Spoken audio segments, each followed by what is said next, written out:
അക്ക കഴിഞ്ഞല്ലേ ആളൊക്കെ മറ്റേ തിന്നുണ്ടാവും ഞാനല്ലേ തിന്നുണ്ടാ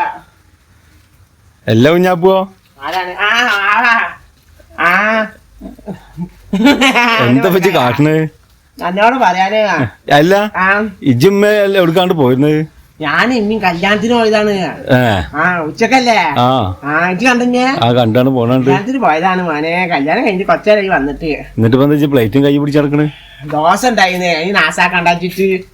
ഉമ്മ മൂന്നെണ്ണം തിന്നിക്കണ് ഉമ്മ അറിയാ എന്റെ വല്ലാത്തൊരു വയറാടാനിട്ട് എനിക്ക് 2.5 തന്നിട്ടോളോ അല്ല അവ കല്യാണത്തിന് പോയിട്ടൊന്നും തിന്നില്ലേ കല്യാണത്തിന് ഒരു ചോറ് കഴിച്ച് ബിരിയാണി നിക്കണ് എന്നോട് പറയാനേ കല്യാണത്തിന് പോകുമ്പോള് എന്താണ് മൂത്തുമ്മയും കല്യാണത്തിന് വരുന്നുണ്ടായിരുന്നു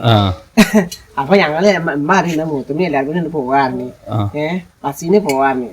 അപ്പൊ ഉണ്ടത്ര അമ്മായി വിളിച്ചത്ര താത്ത ഞങ്ങള് പോണ്ട ഞങ്ങള് കാറേറ്റ് വരുന്നുണ്ട് മൊത്തം പറഞ്ഞത്ര കുഞ്ഞാപ്പും വിവാത്തും ഉണ്ട് അപ്പൊ ഓരോരുത്തർ ഒക്കെ പാടും കൊള്ളൂല അതില് എല്ലാരും കൂടി ചെന്നാലും എങ്ങനെ കൊള്ളൂല ഓരോട് ഒരു കാര്യം ചെയ്യുന്നത് ഓരോട് ബസ്സിൽ കയറാൻ പോയി കളിങ്ങള് ഇങ്ങോട്ട് വന്നോളിയാണ് അങ്ങനെ മൂത്തമ്മ വിളിച്ച് പറഞ്ഞു അതേ എന്റെ ഉമ്മാണ്ട് പറഞ്ഞു നമുക്ക് ഒപ്പം പോവാ ബസ്സിന് പോവാറുണ്ട് ഉമ്മാണ്ട് പറഞ്ഞു ഇക്കല്ലെങ്കിൽ തല വേനച്ചിട്ട് വയ്യ തല ചുറ്റിയിട്ട് വയ്യ കല്യാണത്തിന് അങ്ങനെ പോവാതിരിക്കാനും പറ്റൂല നീ എന്താപ്പാ ചെയ്യാ അങ്ങനെ എങ്ങനെ നീ ഇവള് കാറേറ്റ് വരുന്നുണ്ട് പറഞ്ഞു അതേറ്റേലും പോയാലോ ഓളോണ്ട് വരുന്ന് പറഞ്ഞിട്ടില്ല അപ്പൊ ആരാണ് ഇവള് അമ്മായിനെ പറയാണ് അപ്പൊ മൂത്തമ്മ പറഞ്ഞും കൊണ്ട് വരുന്ന വെച്ചാ കാറേറ്റ് ഓളെ കാറേറ്റ് പോവാന്ന് രണ്ടാളും പ്ലാൻ നമ്മക്ക് അറിയില്ലല്ലോ ഇങ്ങോട്ട് എന്നോട് പറയാന് ഞങ്ങള് കൊറേ കാറ് ബസ്സിൽ ഞങ്ങള് ബസ്സിൽ എത്തിയിട്ടാ പിന്നെ ഓരെല്ലാരും ഉണ്ട് എന്നോട് പറയാ അമ്മായി ഉണ്ട് മാമൻ ഗൾഫിൽ പോയല്ലോ ജങ്ങിലേ അമ്മായി ഉണ്ട് 2 മക്കളും ഉണ്ട് കേട്ടാ മൂത്തുമ്മയും മൂത്താപ്പയും ഇഞ്ഞു 4 ആൾക്ക് ഇരിക്കാനുള്ള സ്ഥലമുണ്ട് എന്നിട്ട് ഞങ്ങളിവിടെ ബസ്സിനകത്തുമ്പോണ്ട് നമ്മളെ കാക്കാർത്തെ താത്തല്ലേ അവരുണ്ട് പോണു അവരിന്നോട് അറിഞ്ഞു നിങ്ങൾ കല്യാണത്തിന് പോയി ഞാൻ കുറച്ച് കഴിഞ്ഞിട്ട് വരുവുള്ളൂ ഒരാണ്ട് പോയിട്ടാ എന്താണ് ആ താത്താന്റെ പേരെ മാറുന്നത് ഓരോ കല്യാണത്തിന് ഉണ്ടായിരുന്നു കാറില് ഓരോ എന്താ സാധനങ്ങളില്ലേ ഞങ്ങളെ കൂട്ടിയിടോ ഒരു ഉമ്മാനെ കണ്ട പാടെ അമ്മായിക്ക് ഒരു ജാതി ഇതായി ഒരു ഉമ്മാനോട് അറിയാ അമ്മായി അറിയാത്ത മാതിരി അല്ല കല്യാണത്തിന് നിങ്ങൾ ഉണ്ടായിരുന്നാ ഇന്ന് നിങ്ങള് പറയണ്ടേ നിങ്ങൾ ഈ കാറിൽ കൊണ്ടുവരായിരുന്നല്ലോ കാറിൽ എല്ലാവർക്കും കൂടി സ്ഥലം ഉണ്ടാവോ സ്ഥലമുണ്ട് എന്നിട്ട് ഒരു വെറുമ്പാക്ക് പറയാണ് അമ്മല്ല അമ്മാനോട് അമ്മായി പറയും വെറുമ്പാക്ക്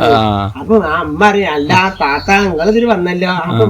മൂത്തമ്മ അറിയാം തലവേനായിട്ട് ഞാൻ പോവുകയായിരുന്നു അപ്പൊ ഓള് കാറായിട്ട് വരുന്നുണ്ട് അപ്പൊ ഓള് എന്നെ വലിച്ചു കയറ്റിയതാണ് അന്നായിക്കോട്ടെ അപ്പൊ ഞാൻ പറയും ഉമ്മ അന്ന് എന്തായാലും പോകുമ്പോ കാറിൽ പോവല്ലോ അത് അമ്മായി കേട്ടോ അമ്മായി കുഞ്ഞാപ്പോ ഞങ്ങളിപ്പോ ഇതിനെ പെരയെ പോണില്ലടാ ഞങ്ങക്ക് അവിടെ പോവാണ്ട് ഇവിടെ പോവാണ്ട് താത്താന് കൊണ്ടുപോണ്ട് മൂത്തമാനായിട്ട് അങ്ങോട്ട് പോവാണ്ട് പറഞ്ഞിട്ട് ഒരു കല്യാണം കഴിഞ്ഞ് ചോറ് കഴിച്ച് ഒരു മൂത്തമ്മ എല്ലാരും കൂടെ കണ്ടു പോയി മോനെ ഞങ്ങള് മാത്രം കേട്ടില്ല അപ്പൊ ഉമ്മ അറിയാ നമ്മളെ ഏതേന്ന് ആയ കാലത്ത് ഒരു പണി അറിയില്ല ഉമ്മ എത്ര സഹായിച്ചിരുന്നത് അന്ന് മൂത്തമാനെ കണ്ടുകൂടും മൂത്തമാക്കാണെങ്കിൽ ഈ അമ്മായിനെ കണ്ടുകൂടേന്ദ്ര അമ്മായി ആണെങ്കിൽ ഒരു പണിയും ചെയ്യാം അമ്മായിക്ക് അറിയില്ലല്ലോ അങ്ങനെ മൂത്തമ്മ ഓരോന്ന് പറഞ്ഞുകൊണ്ടിരിക്കുമ്പോ ഉമ്മ അറിയത്ര ഒന്നും പറയണ്ട ഓൾക്ക് വന്നതല്ലേ അങ്ങനെയാണ് അന്നാണെങ്കിൽ ഒരു കജ്ജില് കായില്ല അങ്ങനെ അതിപ്പോ അന്ന് പിന്നെ മൂത്തമാൻ കയ്യില് കായ് ഉണ്ടായിരുന്നില്ലട്ടാ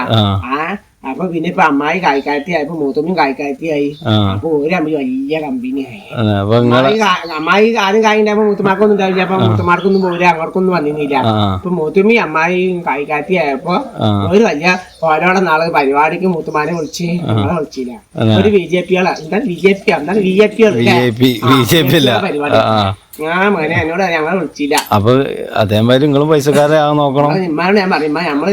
പൈസക്കാരമ്മ പറയും ഏത് കാലത്ത് ഇങ്ങനത്തെ ഒരു കുഞ്ഞാപ്പ നമ്മൾ എങ്ങനെയാണ് പൈസക്കാരനാവാ ഒരു കറമ്പും പതറുമ്പും ഇല്ലാത്ത ചെക്കന് പറഞ്ഞിട്ട് ഉമ്മാക്ക് ദേഷ്യം പിടിച്ചു ഞാൻ ഈ അപ്പം തിന്നണേന് എന്തൊക്കെയാ ഇമ്മ പറഞ്ഞിരുന്നത് രാത്രി തിന്നാ പോരാടാ ഇപ്പത്തരം തിന്നാണാ അപ്പത്തരം തിന്നാണാ രാത്രി ചോറൊക്കേണ്ടി വരുവേ എത്തിയാടാ എന്ത് തീറ്റയാണ് കുഞ്ഞാപ്പോ ജീവിച്ചു കല്യാണത്തിന് പോയിട്ട് തിന്ന് അത് പോരായിട്ട് 12 മണിക്ക് തിന്നണടാ പൈച്ചപ്പ തിന്നല്ലേടാ പിന്നെന്താ ചെയ്യാ പൈച്ച നമ്മളാരും എന്താണ് മേടിക്കണല്ലേ പൈപ്പ് പൈച്ചപ്പ തിന്നെ അങ്ങനെ തിന്ന് എന്നിട്ടിപ്പോ അമ്മ എന്താ എവിടെ പോയി അവിടെ അവിടെ നിന്ന് തോന്നുന്നു പാത്രം പോലെ കഴിഞ്ഞാൽ അത് മതി. വർത്താനം ഒന്നും കേൾക്കണില്ലേ? വർത്താൻ കേൾക്കാൻ പാടുണ്ട് അങ്ങനെയല്ലേ. ഏത് സമയത്ത് ഞാനേച്ചിണ്ടല്ലോ ഞാനേച്ചിന്റെ കൊടുക്കാൻ പോക്ക് ഇപ്പൊ. ആശാത്താർക്ക് ഇപ്പൊ പോക്കില്ലാന്ന് തോന്നുന്നു. ആശാത്ത എന്ത് എടുത്തിട്ട് കൊടുക്കട്ടാ വിവാദാത്ത കൊണ്ടേക്കോളും പടുണ്ട്. രണ്ടാഴ്ച കഴിഞ്ഞില്ല. എന്നാ കുഞ്ഞാപ്പോ ഞാൻ നിക്കണില്ല. ഞാൻ എന്റെ സൗണ്ട് ആയിട്ട് ഇങ്ങോട്ട് വന്നാ ഉള്ള കാര്യം ഒന്നും കിട്ടുന്നില്ല. ആശാത്ത പാവാടാ. എന്നാ ഞാൻ പാത്രം കേട്ടാ. എന്നാ നമുക്ക് പിന്നെ കാണാം. നോക്കോ.